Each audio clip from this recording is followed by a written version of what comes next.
I don't think people understand how amazing soil really is.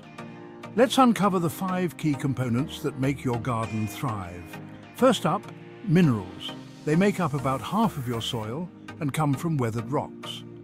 Minerals are categorized into sand, silt and clay, and they determine your soil's texture and ability to hold water and nutrients. Next is organic matter. Think of it as the compost from nature. It's decomposed plant and animal material that packs your soil with nutrients and helps it stay moist. Then we have water. It's vital for every living thing in your garden.